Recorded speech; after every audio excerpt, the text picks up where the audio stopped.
Il est arrivé, il est là, je suis super content et on va l'accueillir avec nous ce matin. Benoît Charrette, pour parler d'univers automobile écoute, bouge beaucoup, puis il y a beaucoup d'impact, entre autres, avec l'histoire des tarifs chinois là, imposés. Comme j'expliquais hier, je comprends pas qu'on ait sorti tout de suite cette nouvelle-là. Peut-être que lui aura des explications pour nous, parce que la Chine a décidé de se revirer de bord et nous mettre une taxe supplémentaire sur notre canot-là, chose qui nous aidera pas du tout dans notre économie au Canada. Alors, on accueille Benoît Charrette qui est avec nous. Benoît, bon matin. Salut Patrick. Hey, baisse ton micro un petit peu si tu as Ah, l'occasion dans tes excuse-moi. settings. Oui, T'as oui, un oui. peu. De baisser facile de la moitié ton micro Bon, pour c'est vrai que je parle fort. ou Bon, éloigne le micro comme ça de ta bouche si tu es voilà. capable. C'est-tu mieux comme ça? Oui, puis moi je vais te baisser aussi de mon bord puis Parfait. on va être correct, OK? Écoute, j'ai décidé ce matin de sortir mon podcast à l'extérieur, OK? Puis Ben oui, ben c'est correct. Il fait beau. oui, il fait beau, c'est ça. Là, tu sais. Au niveau caméra, c'était pas mon meilleur move, là, mais écoute, pour l'instant, c'est ça ce matin, puis ça va être comme ça. Merci d'être là, Benoît. Ça fait longtemps qu'on se parle, puis tu connais le professionnalisme que j'ai, puis de prendre du temps pour moi ce matin pour jaser automobile. Je l'apprécie énormément, première des choses. Ben, ça me fait plaisir. On va commencer par la base, là. Automobile 2025, le nouveau. Ouais, On a l'annuel de toujours. l'automobile. Oui, l'annuel de l'automobile est sorti. C'est ce que j'ai compris, c'est ça? Absolument. Depuis le 23 août, on est en magasin. Donc, 736 pages cette année. Attendez, vous l'avez, tiens. Je vous le montre. J'en ai un. Voilà. Il est là. Ouais. Alors, l'annuel de l'automobile 2025, on a toujours 12 auteurs qui sont là avec nous. Une équipe de 16 personnes pour monter ça. Cette année, on a eu pour la première fois plus de nouveautés électriques que de nouveautés à essence. C'est ce qui explique le fait qu'il y a 32 pages de plus dans le livre parce que les constructeurs n'ont pas enlevé assez de modèles pour compenser ceux qu'on avait ajoutés. Fait qu'il a fallu travailler un petit peu plus Ouais. fort, mais bon, on en est venu à bout quand même. Puis, on a le CA Québec qui est avec nous cette année là, pour la Quand, première fois. quand tu dis on a travaillé plus fort, ça veut dire que pour tout analyser, ça vous a pris peut-être un mois de plus pour faire la même job, un peu? Pas un mois, mais mettons, il y a une semaine, 10 jours de travail. Il faut se prendre d'avance. C'est surtout que très tôt dans la saison, il faut faire un plan. Il faut dire, bon, OK, on doit remettre en marché encore un livre cette année. Et là, moi, je fais un tableau. C'est moi qui s'occupe de ça. Je fais un tableau pour évaluer avec tout ce qu'on a de nouveau, tout ce qui s'en va pour voir à combien de pages j'arrive. Parce qu'un livre, contrairement, tu sais, l'Internet, t'en mets, puis c'est un puits sans fond. Tu sais, il y a toujours de la place. Mais Ouais. l'imprimeur, lui, il va imprimer le nombre de pages que j'y ai donné. Si je déborde, on fait quoi là? Alors, il faut arriver pile au nombre de pages qu'on a donné. Puis c'est pour ça que c'est important très tôt, avant de commencer le gros du travail, il faut exactement regarder ce qu'on a à faire puis combien de pages ça va prendre. Écoute, c'est intéressant ce que tu me dis là. Tu m'amènes un bout d'information que personne connaît, puis ça n'a pas rapport avec l'automobile, mais je te parle d'une question technique par rapport à ce que tu viens de me dire et l'imprimeur. C'est que tu veux dire par là. Ma question est la suivante. Tu sais, tu dis le nombre de pages qu'on a donné. Ça veut-tu dire que, genre, 3 mois avant de sortir, tu vas dire, je vais faire 344 pages, puis là, lui, il commande son papier pour les 344 pages, puis à la fin, tu dis, je rajouterai 10 pages de plus. Il dit, je peux pas, je manque de Non, papier. exact. Comment ça marche?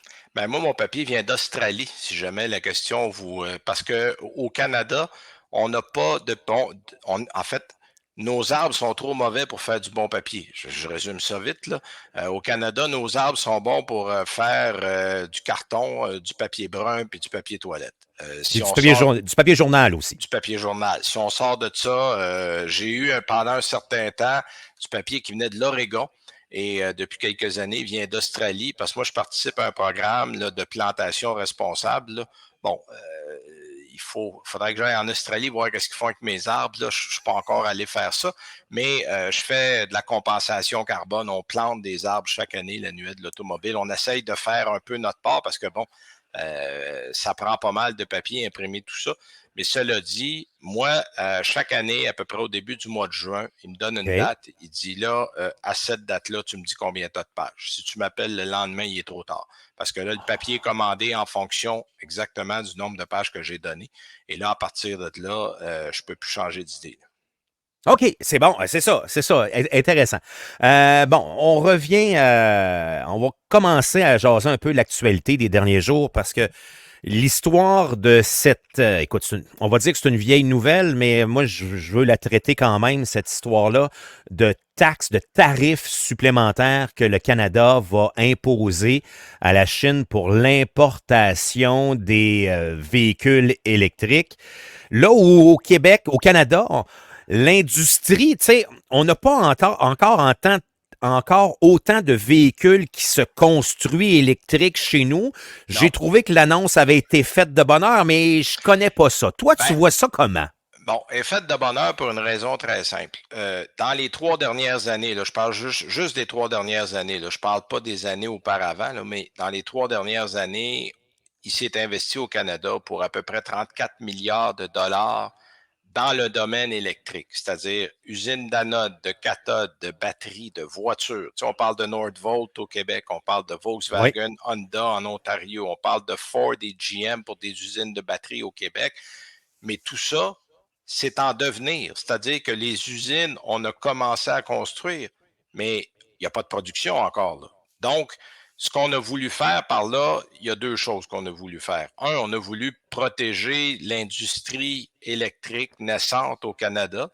Puis deux, ben, on s'est collé sur les États-Unis parce que l'automobile, c'est pas uniquement canadien. C'est-à-dire que les marchés américains et canadiens sont littéralement soudés parce que fabrication de pièces, fournisseurs, chaîne d'approvisionnement, ça traverse constamment les frontières d'un côté à l'autre. Il y a des usines canadiennes, par exemple, comme Toyota, comme Honda, Ford, GM, qui vont chercher du matériel aux États-Unis, qui traversent la frontière, qui retournent aux États-Unis.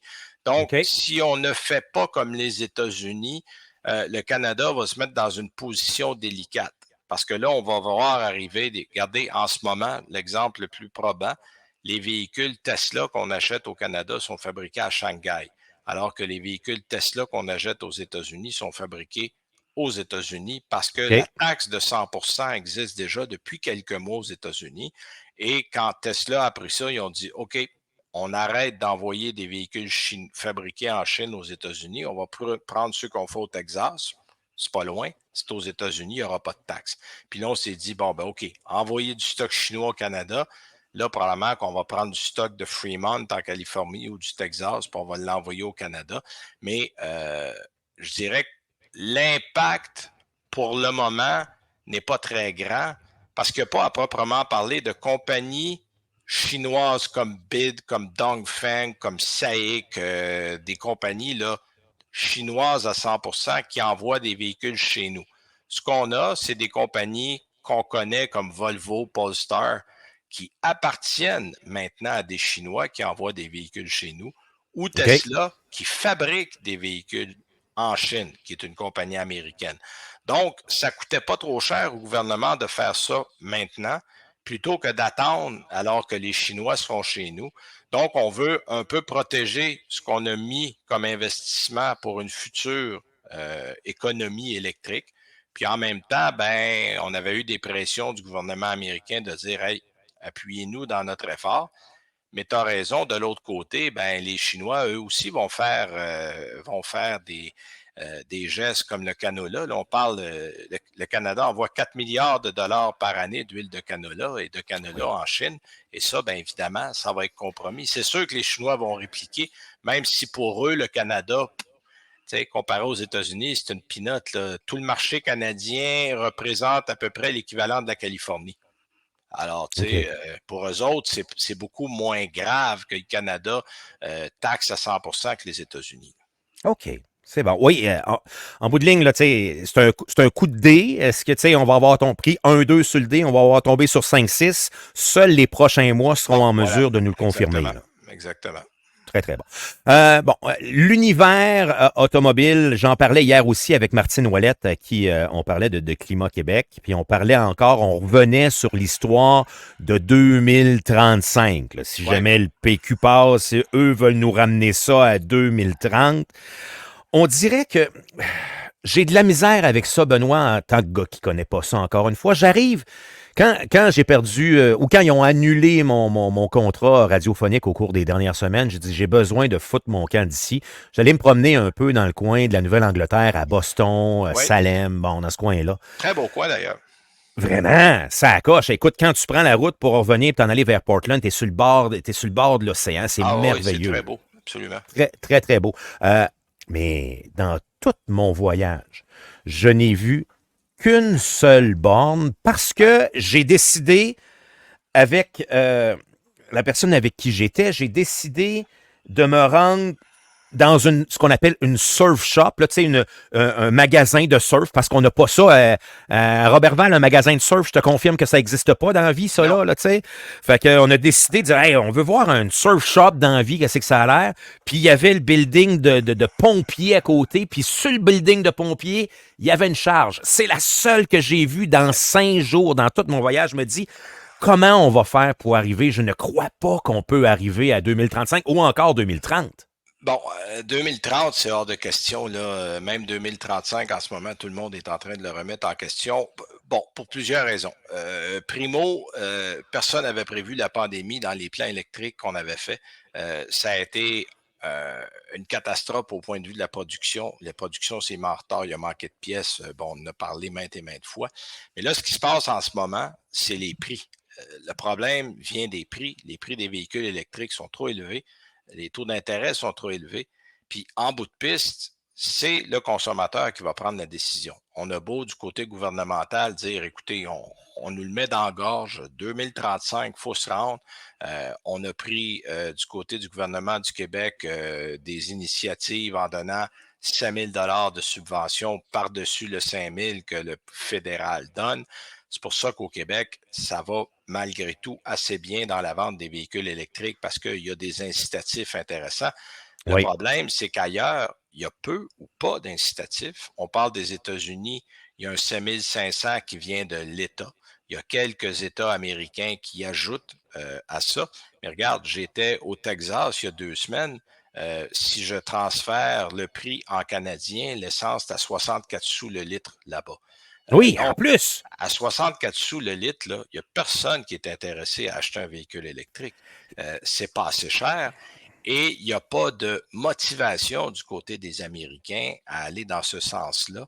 Et ça rend la tâche plus difficile parce que, je l'ai dit tantôt, le marché canadien est étroitement relié au marché américain en termes de vente automobile. Et s'il Oui. n'y a pas de motivation du côté des Américains, ça va être difficile de faire passer la pilule ici. Le Québec est probablement, avec la Colombie-Britannique, les deux provinces qui s'en tirent le mieux. Il y a un intérêt ici, les gens en parlent, les gens disent, ben, moi, je pense à m'acheter un véhicule électrique. Le frein en ce moment, c'est au niveau du prix. À 73 000 comme prix moyen pour un véhicule électrique, avec des taux d'intérêt qui sont entre 8 et 9 tu arrives sans faire d'effort à 1000 pièces par mois pour un paiement d'auto. Les gens se disent, ben non, ça n'a pas de bon sens. Là. Lorsqu'on arrivera à des prix équivalents à ce qu'on a dans les bons modèles à essence, puis là, vous allez me dire, ouais, mais c'est 66 000, c'est vrai, c'est encore trop cher. Mais tu sais, les gens, là, la moyenne des gens ont entre 30 et 40 000 à mettre pour un véhicule. Ouais, Dépasser ouais, ça, ouais, là, ouais, ouais. ça commence à être trop.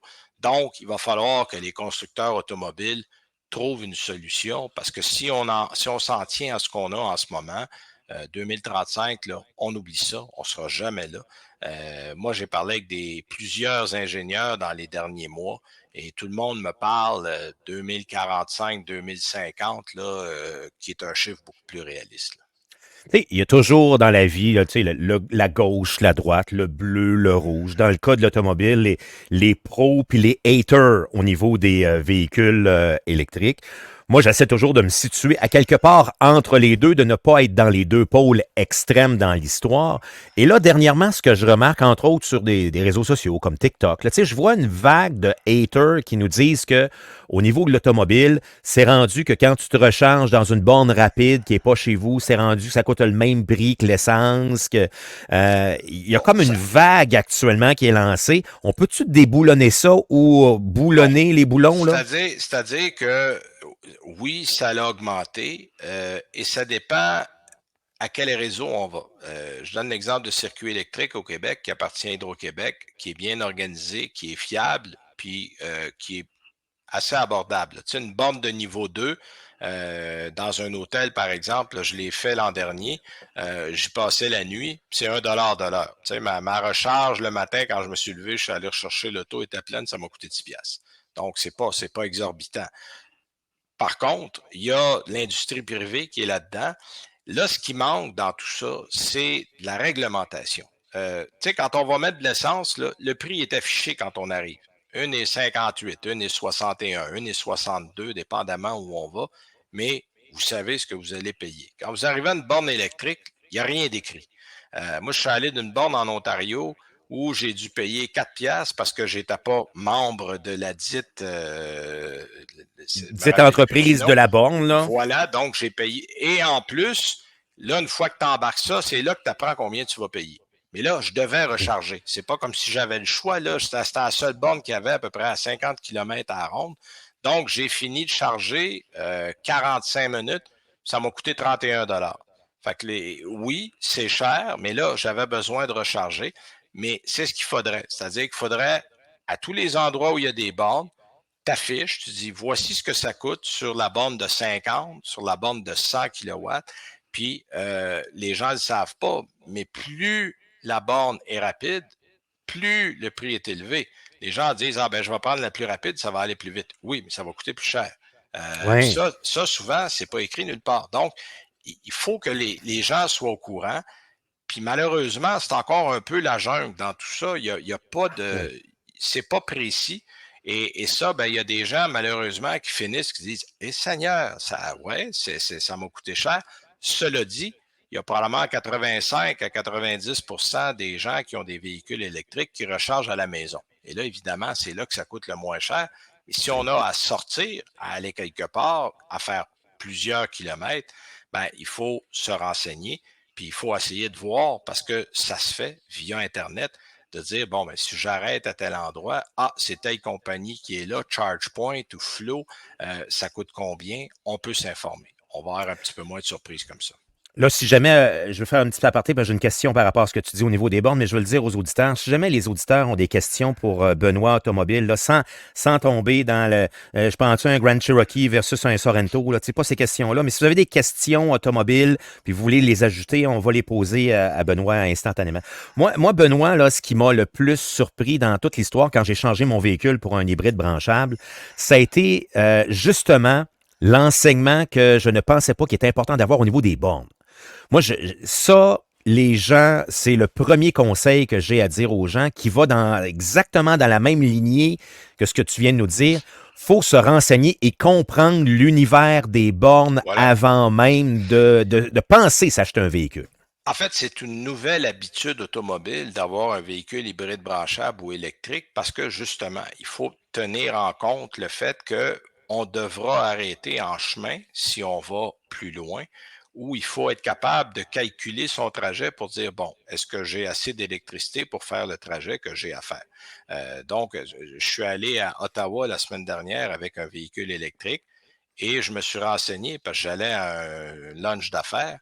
J'étais là pour à peu près 2 heures et demie. Bon, ben avant de partir, j'ai trouvé un IKEA qui était tout près du restaurant où j'allais. Puis les IKEA offrent des bornes de recharge gratuites pour les Oh, clients. Bon, OK. c'est des niveaux 2 là, vous ne rechargez pas votre auto, mais j'en ai mis assez pour être capable de revenir d'Ottawa. Donc, ça a été correct, mais c'est ça, il faut prendre cette habitude-là. C'est parce que de l'essence, on ne se pose jamais la question. Non, c'est ça. Les stations-service, tu es à peu près n'importe où. Tu prends la prochaine sortie d'autoroute, puis il y a une station pas loin. Puis ça prend, Je ça prend, à part dans le vous savez Vermont, pas où on va. Bon, c'est ça. je Disons, capotais. à beaucoup d'endroits, là, Oui, et faire le plein en essence, ça prend 5 minutes, c'est fini, c'est réglé, on continue notre oui, chemin. Ce qui n'est pas le oui. cas avec l'électrique. Tu sais, je suis allé à un endroit avec un véhicule électrique l'an dernier où je suis arrivé, bon, c'était une borne 50 kilowatts, mais il y avait une borne sans d'annoncer. J'arrive à la borne, elle ne fonctionnait pas. Donc, Oh, j'ai OK. dû prendre la 50, mais bon, la 50, en 3 quarts d'heure, j'en ai remis, mais juste assez pour me rendre. Donc, là, je devais dire, OK, il faut que j'en trouve un autre à destination parce que, en fait, j'étais là pour 2 heures, puis je revenais. Donc, j'allais à Québec. Et à Québec, j'ai trouvé une borne rapide pour le temps que j'étais là. J'ai pu revenir. Mais c'est ça, c'est du planning. Et puis ça, Ouais. il faut être prêt à faire ça quand on achète électrique. Ce planning-là, admettons qu'on y arrive qu'un jour, il se vend uniquement du véhicule électrique. Moi, je pense encore à chez nous dans la région. Je l'ai expliqué un peu en intro avant que tu arrives. Puis je me dis, j'imagine le gars qui va aller faire du camping dans le parc de Chibougamau, qui traîne sa fifouille de 40 pieds, puis Bah, qu'en arrière, il y a le ouais. bateau de 18 pieds. Il va falloir qu'il s'achète un RAM usagé, puis il traîne ça il traîne son RAM usagé jusqu'à temps qu'il crève, puis un moment donné, il va être dans la marde. C'est quoi la solution? L'univers automobile pense quoi de ça? Ben, c'est ça. Il y a encore beaucoup je dirais, beaucoup de zones grises dans tout ça. Tu sais, tu donnes cet exemple-là. Je peux donner aussi l'exemple de gens, moi, qui m'ont contacté pour me dire, j'aime les véhicules électriques, mais j'habite au troisième étage sur la rue Saint-Denis à Montréal. Je n'ai accès à aucune borne. Ouais. Alors, je fais quoi, là? Les bornes, on ne peut pas dépendre du réseau public parce que il y en a malheureusement dans bien des cas, surtout dans les zones urbaines, il n'y en aurait pas assez pour dire, bon, ben tous les gens qui sont dans un condo, un troisième étage, on va vous fournir des bornes. On est en train, il y a des compagnies qui refont dans des édifices à appartements des zones où il va y avoir un ou deux chargeurs disponibles pour les gens qui restent là. Mais est-ce Ouais. que ça sera suffisant? Parce qu'il faut passer à la prochaine étape. Là, on est à, bon, on dit qu'on a vendu autour de 28 de véhicules électriques là, dans les premiers trimestres de 2024 au Québec. Mais quand on va être à 50-60 d'adhésion au niveau du grand public, Ouais. comment est-ce qu'on va faire ça exactement? Là, ça va prendre plus de bornes, ça va prendre des endroits où on peut recharger un peu partout. Et là, à ce Mhm. moment-là, il faut se poser la question tout de suite, est-ce qu'on peut préparer un réseau qui va tenir compte? Tu sais, je regarde, là, j'ai vu aux États-Unis, j'étais avec Ford il y a quelques mois, où on a installé des bornes à l'entrée de certains parcs nationaux. Pour ceux, OK. par exemple, qui ont le Jeep avec le moteur hybride branchable, on peut se brancher à l'intérieur du parc. Bon, dans le cas de Jeep, le modèle est hybride branchable, donc quand tu n'as plus de batterie, tu peux continuer à l'essence, ça ne pose pas de problème. Mais si quelqu'un part pour une expédition, est-ce qu'il y en aura assez pour faire toute son expédition? Puis revenir à la dite borne. C'est sûr qu'il Mhm. y a des circonstances. Bon, tu parlais d'un camp de chasse ou d'un camp de pêche. Pour le moment, ça se peut pas. Là. On ne peut pas faire 1 heure et demie dans le bois, aller à la pêche une semaine, puis revenir avec le camion. Il risque sérieusement de manquer de jus en chemin. Alors, Oui. il y a des situations qu'on n'a pas encore prévues.